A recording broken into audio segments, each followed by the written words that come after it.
팡팡라디오에서는 일주일에 2번 시니어 세대를 위한 건강정보, 장수 식단과 비결, 그리고 품격 있는 문화, 라이프 트렌드까지 알기 쉽게 전달해드리고 있습니다.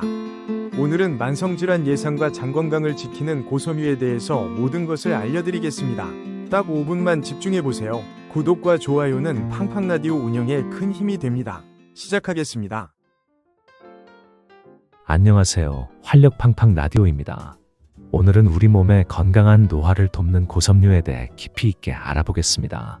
이 고섬유가 무엇인지, 왜 특히 시니어에게 중요한지 이야기 나눠보겠습니다.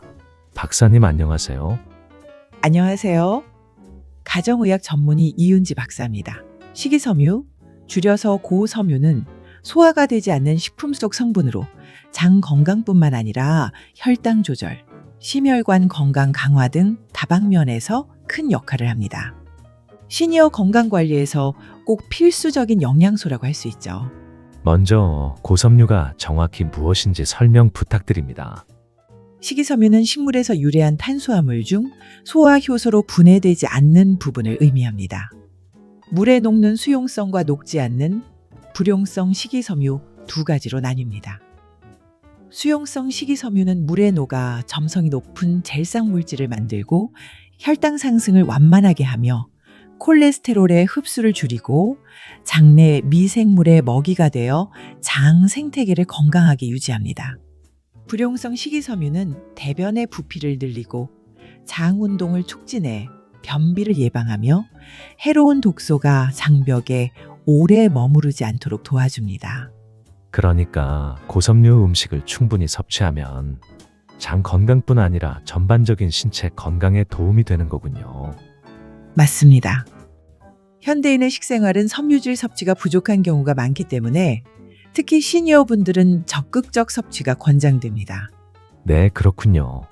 그렇다면 고섬유가 장내 미생물과 건강에 어떻게 영향을 끼치는지도 궁금합니다. 장내 미생물은 우리 몸의 면역과 소화, 심지어 뇌의 건강까지 관여하는 중요한 요소입니다. 식이섬유는 이 미생물의 가장 중요한 먹이인데요. 특히 수용성 섬유가 발효되면서 단쇄지방산 SCFA를 만듭니다. 이 단쇄지방산은 장벽세포의 에너지원이 되어 장 건강을 보호하고 염증을 억제하며 면역세포 기능을 조절합니다. 장내 좋은 균들이 활발히 활동하면 면역력도 자연히 올라갑니다. 60대 이상일 경우 장내 미생물 균형이 깨지기 쉽고 그래서 면역력이 떨어지면서 감염 위험과 만성 염증 질환에 취약해지죠. 고섬유 섭취는 이를 방지하는 자연스러운 방패가 됩니다. 답변 감사합니다. 특히 나이 들수록 고섬유 음식이 더 필요하다는 이야기가 많은데 그건 어떤 이유에서인가요? 나이가 들면 위장 운동 능력이 떨어지고 위산 분비도 줄어 소화 효율이 떨어집니다. 그 결과 변비가 흔해지고 소화불량과 장내 세균 불균형 문제가 커집니다. 또한 심혈관 질환, 당뇨, 비만 같은 대사증후군 위험도 늘어나죠. 고섬유 섭취는 혈당과 콜레스테롤 조절을 도와 이러한 만성질환 위험 관리에 중요합니다. 시니어의 꾸준한 고섬유 섭취는 장 건강뿐 아니라 이런 만성질환 예방과 관리의 핵심 중 하나로 권유되고 있습니다. 장 건강은 결국 전반적인 체력과 삶의 질에 직접적인 영향이 있다는 말씀이시군요. 그럼 실제로 어떤 음식들을 먹는 게 좋을까요? 특히 시니어에게 알맞은 식품들이 궁금합니다. 여러 가지 있지만 특히 다음 3가지를 권합니다. 첫 번째, 현미는 백미보다 식이섬유가 약 3배 더 많으며 비타민 B군과 미네랄도 풍부해 소화 효율을 높이고 혈당 조절에 탁월합니다. 두 번째, 콩류와 두부는 고단백 식품으로 식이섬유도 풍부하며 두부는 부드러워 소화 능력이 약한 시니어가 섭취하기 적합합니다. 또한 콩에는 항산화 작용을 하는 이소플라본 성분도 있어 면역력 강화에 도움됩니다. 마지막 3번째, 해조류 미역, 다시마, 풍부한 식이섬유와 함께 요오드, 칼슘, 미네랄이 많아 심혈관 건강과 골밀도 유지에 좋습니다. 특히 미역은 노폐물 배출과 장운동 촉진에 매우 효과적입니다. 이런 좋은 식품들은 또 맛있게 조리하는 방법이 있지 않겠습니까? 어떻게 조리해서 먹으면 좋나요? 간단한 레시피를 알려주세요. 그럼 누구나 쉽게 할 수 있는 3가지 레시피, 3가지 정도를 알려드릴 테니 한번 따라해 보세요. 제가 추천하는 첫 번째 레시피는 현미 다시마밥입니다. 깨끗이 씻은 현미에 다시마를 넣고 밥을 지으면 식이섬유와 미네랄을 동시에 섭취할 수 있습니다. 다시마는 밥이 끓는 동안 풍미를 더하고 영양을 배가해 줍니다. 두 번째 레시피는 콩소스 두부인데요. 두부를 으깨서 유자청과 진간장, 들기름을 섞은 소스를 곁들이면 부드럽고 소화 잘 되는 고단백 고섬유 반찬으로 좋습니다. 마지막 레시피는 미역을 볶아서 무침으로 만들어 보세요.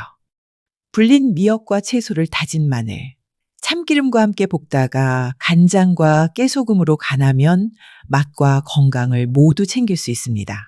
감사합니다. 말씀만 들어도 침이 고이는 것 같네요.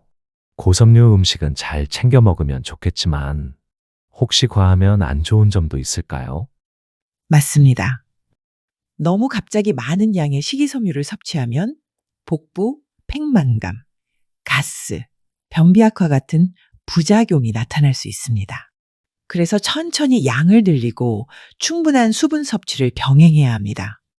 일반적으로 시니어가 하루에 권장하는 식이섬유 섭취량은 약 25에서 30g 수준이며 음식에서 자연스럽게 섭취하는 것이 가장 바람직합니다. 역시 무엇이든 과하면 좋지 않네요. 고섬유 식단을 꾸준히 실천하는 꿀팁 같은 방법이 있을까요? 아침 식사에 통곡물과 채소를 포함하고 간식 대신 견과류나 과일을 먹는 습관을 들이면 좋습니다. 식사 중마다 채소를 충분히 곁들이고 밥을 현미 또는 잡곡으로 바꾸는 것도 방법이죠. 또한 외식 시에도 샐러드와 해조류 반찬을 선택하고 가공식품 섭취는 최소화하는 게 중요합니다. 최근 여러 연구들이 식이섬유 섭취가 만성질환 예방에 어떻게 기여하는지 상세히 밝혀내고 있습니다. 예를 들어 2024년 한 대규모 코호트 연구에서는 하루 28g 이상의 식이섬유를 꾸준히 섭취한 그룹이 심혈관 질환 발생률을 20% 이상 감소시키는 결과도 보고되었죠. 또 다른 연구에서는 고섬유 식단이 제2형 당뇨병 환자의 혈당 조절 능력 개선에 효과적이며 뇌 건강에도 긍정적인 영향을 미치는 것으로 나타났습니다. 많은 시니어들이 만성질환으로 어려움을 겪는데 이런 연구 결과는 매우 희망적이네요. 맞습니다. 건강관리의 작은 변화가 노후 삶의 질에 큰 변화를 만들 수 있죠. 앞서 소개한 현미, 콩류, 해조류 이외에도 좋은 고섬유 식품이 많을 것 같은데요. 혹시 더 추천해 주실 식자재가 있으실까요? 네, 대표적인 것 이외에도 다양한 고섬유 식품이 있습니다. 과일 중에 사과, 배, 라즈베리 등에는 수용성 및 불용성 식이섬유가 모두 풍부해서 장내 환경을 최적화하고 브로콜리, 당근, 고구마 등은 비타민과 식이섬유를 함께 공급해 면역력을 강화시킵니다.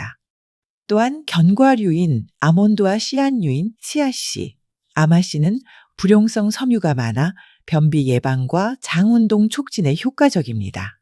면역력 강화에 대한 구체적 메커니즘도 궁금합니다. 장내 미생물 군집이 균형을 이루면 이들이 생산하는 대사산물이 면역세포의 기능을 조절합니다. 또한 식이섬유가 장내 염증 매개인자의 생성을 감소시켜 전신 염증 반응을 줄이기도 합니다.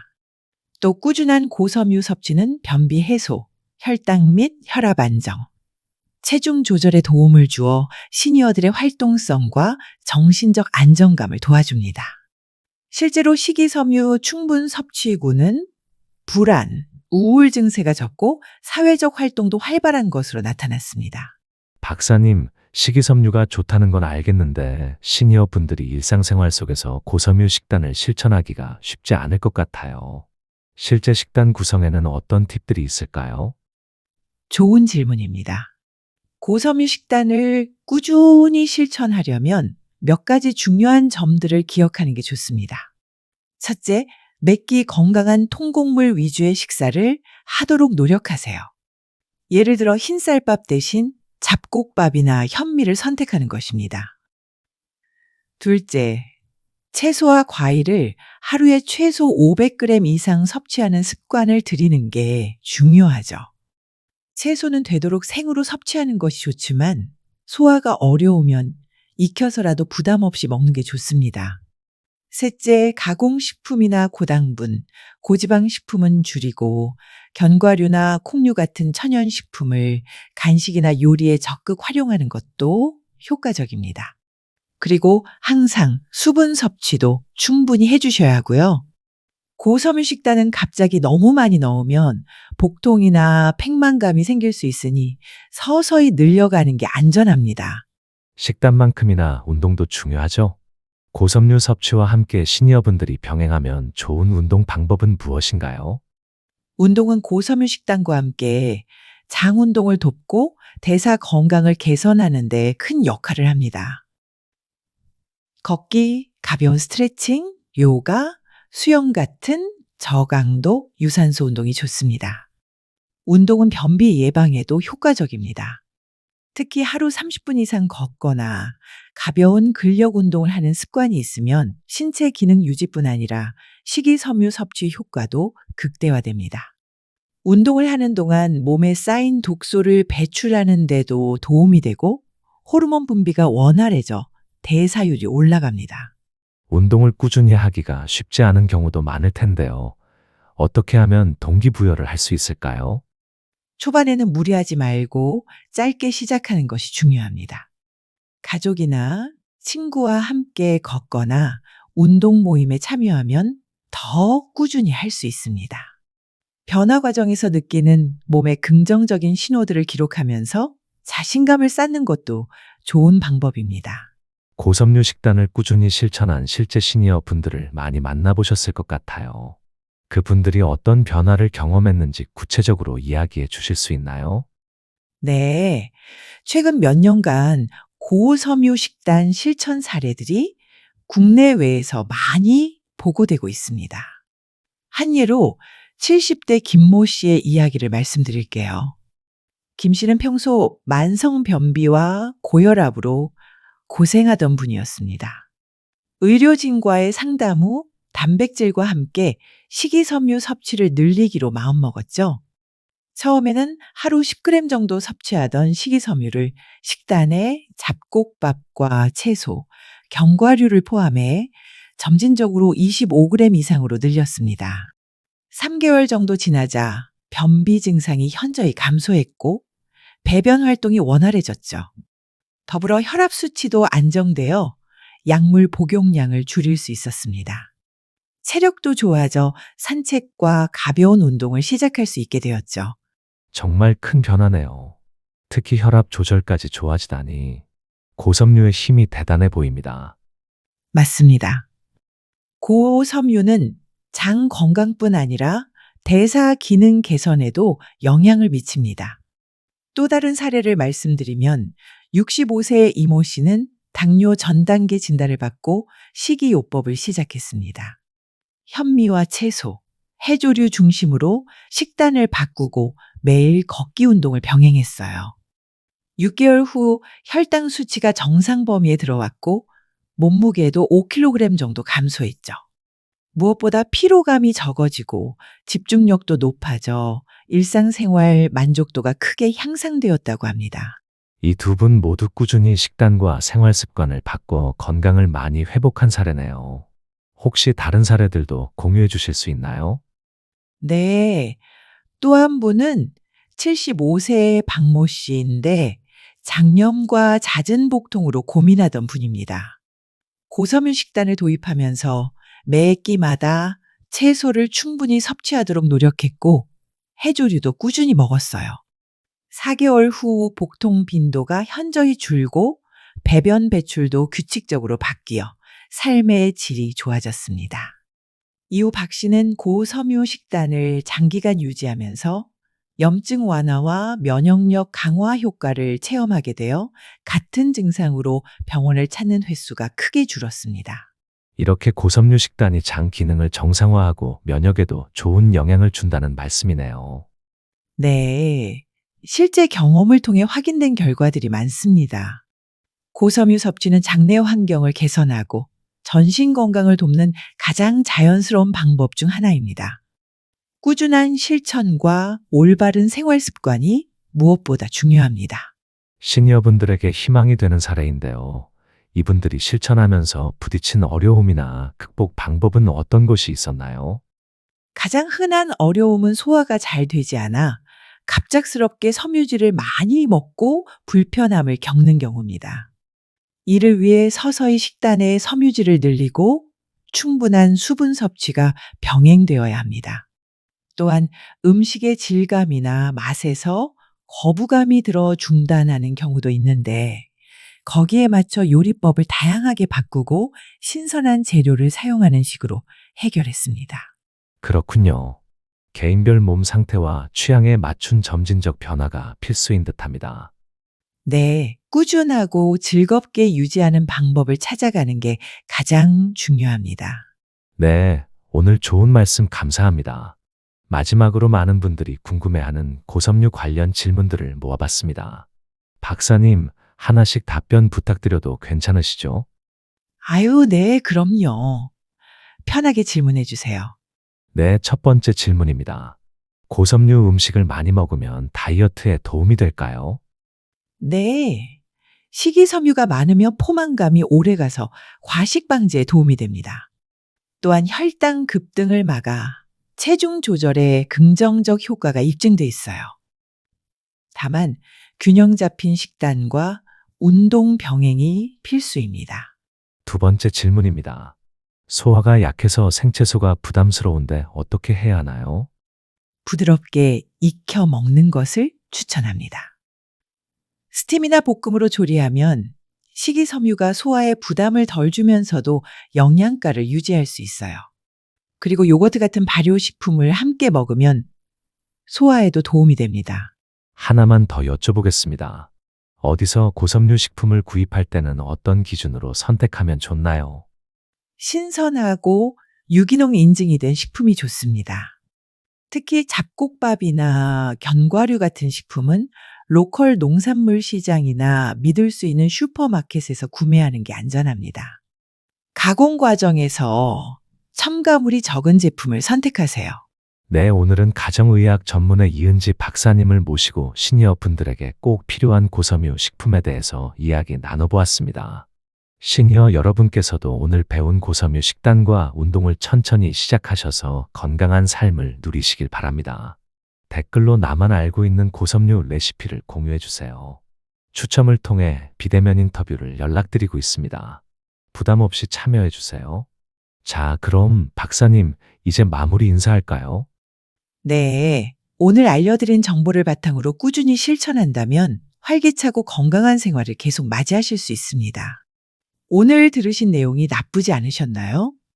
그렇다면 구독과 좋아요는 활력 팡팡 라디오 운영에 큰 힘이 됩니다. 오늘 하루도 즐겁게 보내시고 편안한 잠자리 되시길 응원합니다. 청취해 주셔서 감사합니다.